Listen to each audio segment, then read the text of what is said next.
C'est l'heure du journal sur Royal TV Bénin, ce lundi 7 août 2023. Mesdames, Messieurs, bonjour, voici le sommaire. Autonomisation des femmes de la commune d'Adjoum, Jeanne Adoussiba épouse Mama Gao en tournée de sensibilisation sur le microcrédit à l'AFIA. Dans ce journal, on vous livre le point du reportage. Finale du championnat scolaire dans le département du Plateau. Les champions de chaque discipline connue. Vous suivrez le point dans ce journal. Et puis, après 12 ans de sa création, la MIFOC entendait Mission de la foi en Christ et ses fidèles en action de grâce. À nouveau, salut. Faire sortir les femmes de la commune d'Adjoum est le seul leitmotiv de Jeanne Adoussiba, épouse Mama Gao. À cet effet, elle a initié une tournée de sensibilisation sur le microcrédit à l'AFIA dans les 8 arrondissements de la commune d'Adjoum. Suivez le point. Pour faire sortir les femmes de la commune d'Adjoum de la précarité et les initier à l'autonomisation à travers le microcrédit à l'AFIA initié par le gouvernement du président Patrice Talon, Jeanne Adoussiba, épouse Mama Gao, a entamé une tournée de sensibilisation dans les 8 arrondissements que compte la commune vitrine de la vallée de l'Ouémé. Ce samedi 5 août 2023, 8 villages des 16 que compte l'arrondissement d'Azorissé ont chaleureusement accueilli la suppléante de l'honorable Denise Degbedi qui justifie les raisons de sa tournée. Cette initiative est née pendant l'organisation de la GIF 2023 à Adjoum. La direction de notre parti, l'UP Le Renouveau, nous a proposé 3 thématiques, dont les activités génératrices de revenus contenues dans le PAG 2. Et c'est ça que nous avons développé aux femmes. On s'est rendu compte que les femmes ne sont pas sorties, alors qu'il y a beaucoup d'opportunités que l'État, le gouvernement actuel offre aux femmes, dont le microcrédit à l'AFIA. C'est une activité vraiment très pensée pour les femmes et le taux est minime. Mais elles ne sont pas informées et suite à la GIF, on a décidé de parcourir les villages, les hameaux de la commune pour sensibiliser les femmes.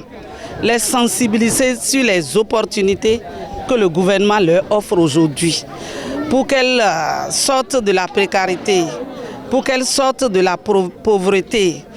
Et comme je le dis, elles sont aujourd'hui informées. Et depuis que nous avons démarré cette sensibilisation, sans vous mentir, elles sortent, elles vont chercher ce que l'État met à leur disposition, c'est-à-dire le microcrédit à l'AFIA.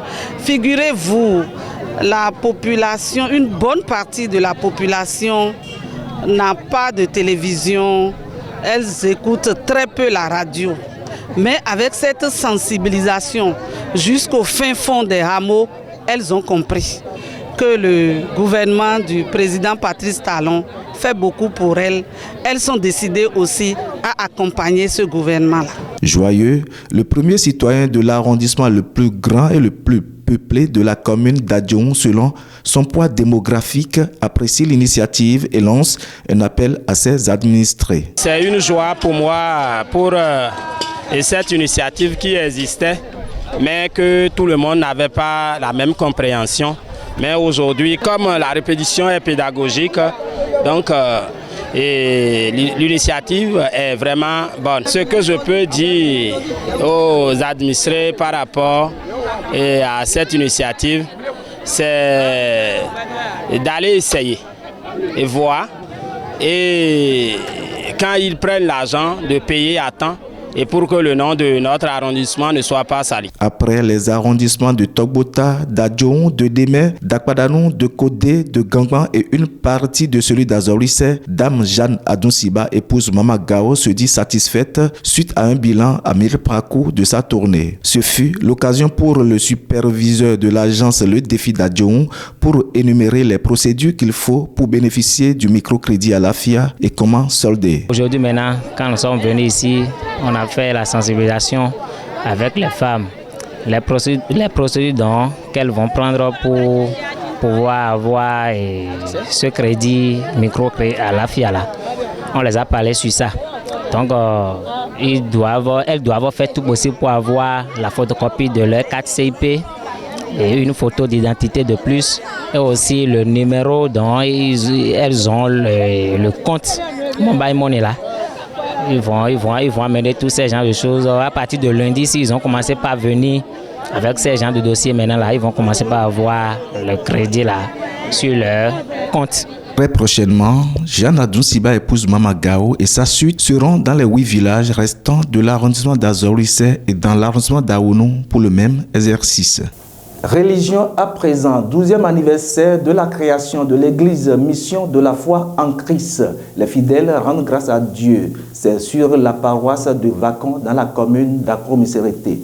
Enoch Onsinou et Sylvia Niglé ont signé le reportage. Un culte d'action de grâce pour commémorer le 12e anniversaire de naissance de la mission de la foi en Christ, MIFOC. Au matin de 1er Thessaloniciens 5 verset 18 et domino do pena dieto no popome indondo mauzon atole alokpa de gbon fife igbe indondo agunvi alokpa indondo gbeto alokpa gbeto yeyi nole de do afona mi to pedido helome ne mi pon egbe mi to pedido oko e bayi wala wiya weto 12e anniversaire bayi mi te to egbe to église mission de la foi en Christ on dit ekbe bayi anniversaire wiya weto de mi to dudu chaque année koroko to koroko me mi no bayi mi ka dondo jiwe to egbe na do mawuyi gigo bo mele ko ye wa awuyeye afoyeye mele ko so ya awuyeye afoyeye mi do pe do yin kamajo do medego mi o me mi ton ayaje mi ton go do mawu eziju fe ko won ton po mele ko de gbon fe to egbe mele ma te ison tene di mi o to kunu ison mele si mele go na ayajije mewa podo aname ma do gan po mawu do kan na meni mi e wa fi po awu black po ego na ayaje mi do pe na jiwe we do mawu edo de kiya taidi asanja wa ton edo de kiya taidi won gato eto de ria taidi akuno gigona chiweyewe ndopena mau. Au cours de ce culte, les fidèles ont surtout prié pour invoquer la bénédiction de Dieu. Pour ce 12e anniversaire, l'on peut déjà noter des avancées. Lesquelles avancées qui réjouissent les fidèles, qui prient pour le devancier pour plus d'évolution. Na dagbe ton to agunloji to sunji to yonji to yopo to mehoji o dewe na ho na do de mo to ti zan e do ena zan hun gan mo to yin ko Jesu ton me do amesisa yoyo ayon gba ma na kondo yeji to division lo me ye ma na jai to division lo me to yin ko Jesu me ena gbolada un gan le to ma de me agunlo ena so gbon ena gba pe gbon bi to yin ko Jesu ton me ndo pe na ma wo do mo didio town didio de mo we ndo jijo tin to agunlo me agayi tinto agunlome dudeji tinto agunlome agunvile bi ye tinto home hunhume we modo okruno tinto agun itome nude ndobo na do na agunvilole pataki wendo okruno na kan afo iton lodo ji pe yewe oyuro papa mi tonton ena do na e bona so ze ye do aga bona gboro adana jo ye ton azan ye ton to yin ko Jesu Kristi Nazareth to me iye to me gigo to me okunu mana jo ye do to akodu ta onoton mi podo ye wule po mi mana ime bakpo to Jésus sin comme. Un 12e anniversaire célébré avec faste où désormais les yeux sont fixés sur le 13e anniversaire, toujours pour les œuvres et la gloire de Dieu. À l'instar des autres départements du Bénin, le département du Plateau a connu la phase finale du championnat scolaire 2023. À l'issue de ce rendez-vous sportif, les champions de chaque discipline sont connus. Plus de détails, c'est avec Modeste Dabois et Sergio Akoteyon. On veut voir du bon football, d'accord? Donc, bonne chance à tout le monde et que le meilleur gagne. C'est sur ces mots du préfet du Plateau que la finale de la phase départementale du championnat scolaire a été officiellement lancée le dimanche 6 août 2023 sur le terrain Omnisport de Pobé. De l'étape communale jusqu'à la phase finale, le directeur départemental des sports dans le Plateau se réjouit des avancées observées sur tous les plans. Depuis le 29 juillet, nous sommes à la dernière étape aujourd'hui où les différents collèges venant de chaque commune, à savoir Kétou, Bobé, Adjawere, Sakete, Ifeanyi, ces collèges s'affrontent déjà pour la phase nationale où on aura l'équipe qui pourra représenter notre département. Il faut notifier qu'au cours de ces 10 jours, le fair play a régné au niveau des différentes équipes. Et nous remercions sincèrement les coachs qui ont joué de formidables rôles et aussi les parents des athlètes qui les ont laissés pour cette période. Ce que je leur demande aujourd'hui, c'est de continuer à travailler encore avec les enfants afin de rehausser leurs compétences pour qu'à la phase nationale, les équipes que nous envoyons représenter notre département soient les équipes qui pourront être des équipes championnes dans le cadre de cette année, comme nous l'avons l'habitude de le faire dans les années passées. De l'autre côté des basketteurs et handballeurs, le directeur départemental des enseignements secondaires, techniques et de la formation professionnelle du département motive les compétiteurs et exprime l'ambition du plateau d'être au sommet sur le plan national. La phase nationale, c'est dans quelques jours. Et l'équipe qui sortira d'ici va représenter notre département à la phase nationale. Et comme vous savez le faire, ce n'est pas une leçon que nous allons vous donner, mais ce que nous allons vous demander, c'est que nous espérons à ce grand rendez-vous national être à la tête. Talon a vu juste d'initier et d'innover dans le secteur des sports, diront les autorités à cette occasion. Cette initiative du gouvernement de vouloir promouvoir le sport à travers les collèges, ce qui se faisait avant.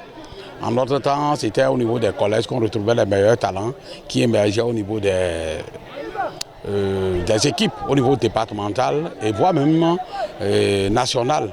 Mais aujourd'hui, le gouvernement a pris à bras le corps le sport au niveau des établissements et chaque année, il s'organise alors ce championnat scolaire au niveau de chaque département. Vraiment, mes impressions, elles sont très bonnes parce que c'est une fête. Malgré que nous soyons en vacances, vous avez vu les enfants, ils ont répondu, ils sont venus pour supporter chacun son équipe dans toutes les disciplines. Ça donne de la joie. Nous sommes en train de voir les enfants, nous apprenons à jouer. Ça donne du baume au cœur. Nous sommes très contents. Sinon, ce n'est que de demander à ce que ces gens d'événements soient encouragés pour que ça puisse servir de choses là pour détecter des talents. Après différentes explications entre les équipes, celles qui représenteront le plateau à la phase nationale sont désormais connues. Ikpile pour le foot masculin, Paubert chez les filles. En handball, Ifeanyi a écrasé Ketu et Ketu, à son tour, a pris la revanche sur Ifeanyi en basketball. Remise de médailles et trophées ont mis le rideau sur la finale. Tous les regards sont désormais sur la phase nationale.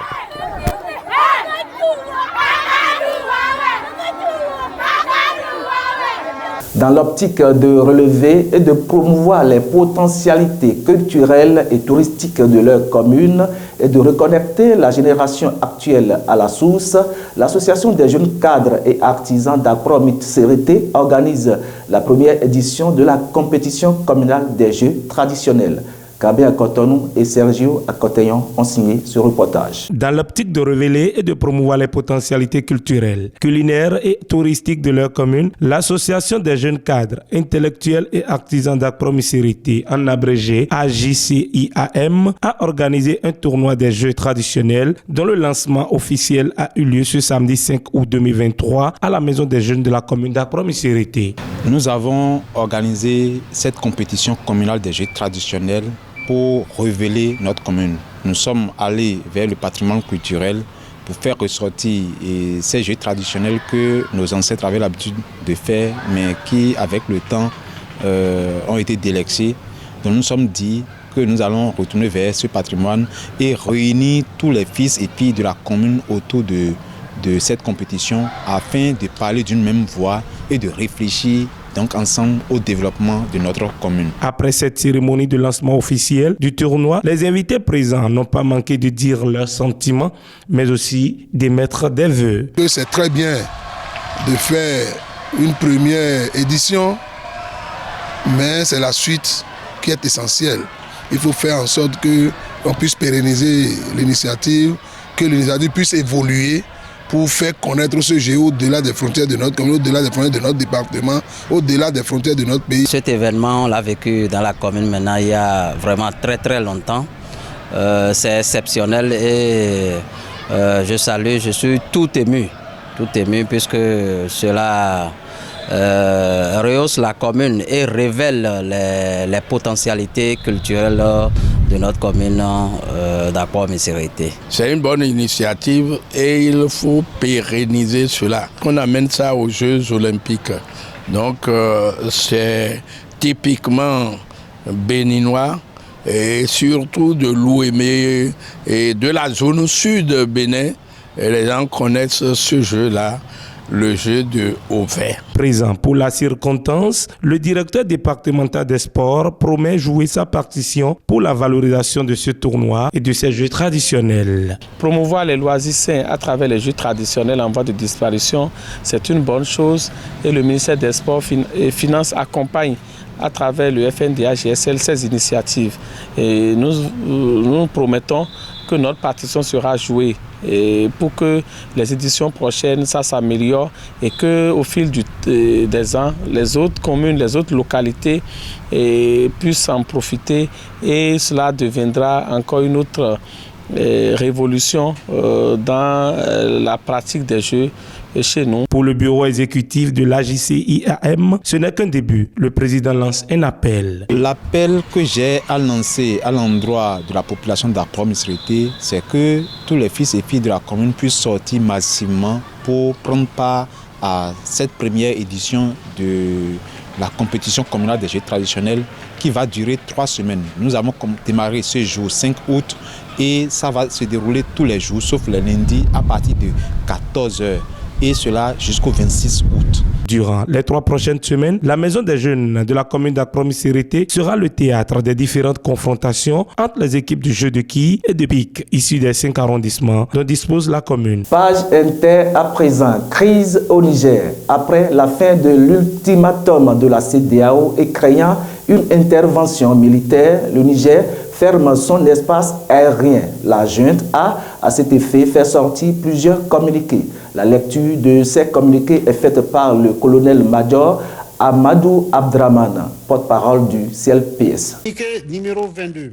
Malgré la désapprobation des populations nigériennes et celle de la CEDEAO d'une quelconque intervention militaire au Niger, la planification de cette guerre a été effectuée. Un prédéploiement des forces devant participer à cette guerre est entamé dans 2 pays de l'Afrique centrale. Le CNSP suit avec attention les préparatifs de cette guerre par procuration, pour laquelle le mandat de la CEDEAO était juste un quitus nécessaire. Le CNSP prend à témoin l'opinion nationale et internationale et affirme que tout État à partir duquel une action militaire est dirigée contre le Niger sera considéré comme co-belligérant. Fait à Niamey le 6 août 2023, signé le président du Conseil national pour la sauvegarde de la patrie. Communiqué numéro 23. Face à la menace d'intervention qui se précise à travers la préparation à partir d'un pays voisin, l'espace aérien nigérien est fermé à compter de ce jour, dimanche 6 août 2023, pour tous les aéronefs jusqu'à nouvel ordre. Toute tentative de violation de l'espace aérien national fera l'objet d'une riposte énergique et instantanée. Fait à Niamey le 6 août 2023, signé le président du Conseil national pour la sauvegarde de la patrie. Communiqué numéro 24. Le Conseil national pour la sauvegarde de la patrie informe l'opinion publique nationale et internationale que des informations concordantes actuellement en sa possession indiquent que des forces d'une puissance étrangère s'apprêtent à agresser le Niger et son peuple, en coordination avec la CEDEAO et des groupes armés terroristes. Le Conseil national pour la sauvegarde de la patrie met en garde la CEDEAO à la solde de cette puissance étrangère contre toute ingérence dans les affaires intérieures du Niger, ainsi que les conséquences désastreuses de cette aventure militaire sur la sécurité de notre sous-région, sa stabilité et l'unité de notre communauté. En tout état de cause, les forces armées nigériennes et l'ensemble de nos forces de défense et de sécurité, forts du soutien indéfectible de notre peuple, sont prêts pour défendre l'intégrité de notre territoire et l'honneur de notre patrie. À cet effet, le Conseil national pour la sauvegarde de la patrie lance un vibrant appel à la jeunesse, aux dignes filles et fils de notre pays pour qu'ils se tiennent prêts pour la défense de la patrie. Vive le Conseil national pour la sauvegarde de la patrie, vive le peuple nigérien digne et souverain, vive le Niger indépendant. Je vous remercie. Toute jalousie est sans profit, car en cherchant ce qui peut nuire à autrui, elle perd de vue son propre intérêt. C'est sur cette belle pensée que ce journal se referme. Merci de l'avoir suivi et comme le dit l'espagnol, hasta luego.